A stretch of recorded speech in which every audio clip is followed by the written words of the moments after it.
சிக்கிம் மாநிலத்தின் 50வது ஆண்டு விழாவில் பங்கேற்ற பிரதமர் மோடி இளைஞர்களுடன் கால்பந்து விளையாடி மகிழ்ச்சி.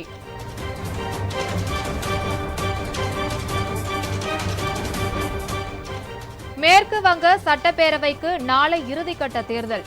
142 தொகுதிகளில் வாக்குப்பதிவுக்கான ஏற்பாடுகள் தீவிரம்.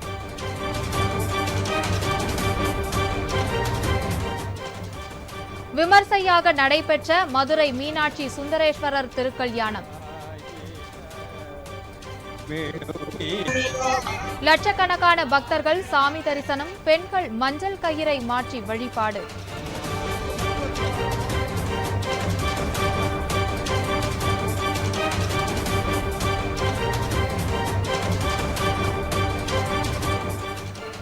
திருச்செந்தூர் சுப்பிரமணிய சுவாமி கோவிலில் தாவேக தலைவர் விஜய் சாமி தரிசனம்.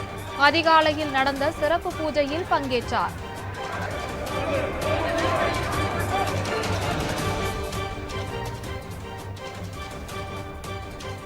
ஆபரண தங்கத்தின் விலை சவரனுக்கு 1040 ரூபாய் குறைந்து 1,12,800 ரூபாய்க்கு விற்பனை.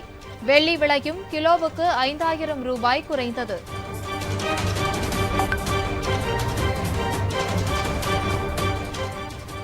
சென்னையில் வாக்கு எண்ணும் மையத்தின் கட்டுப்பாட்டு அறையில் ஜனநாயகன் படம் பார்த்த ஒப்பந்த ஊழியர் கைது. 4 பிரிவுகளில் வழக்கு பதிவு செய்த போலீசார்.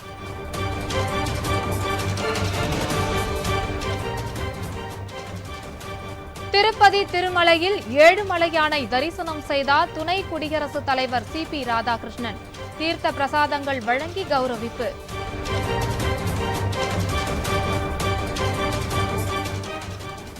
ஆம்பூர் அருகே மலைப்பகுதியில் பற்றி எரியும் காட்டுத்தீ.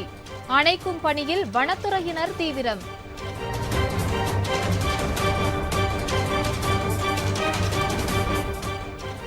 ஈரோடு மாவட்ட ஆட்சியர் அலுவலகத்திற்கு வெடிகுண்டு மிரட்டல். போலீசார் தீவிர சோதனை.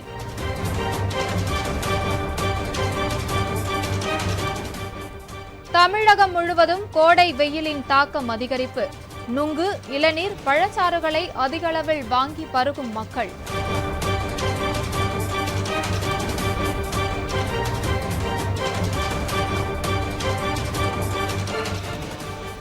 சென்னையில் 400 கிலோ செம்மரைக்கட்டைகளை வைத்திருந்த 3 பேர் கைது.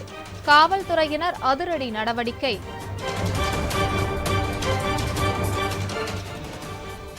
இந்தோனேஷிய தலைநகர் ஜகார்த்தா அருகே ரயில்கள் நேருக்கு நேர் மோதி கோர விபத்து. 7 பயணிகள் உயிரிழப்பு, 80க்கும் மேற்பட்டோர் காயம்.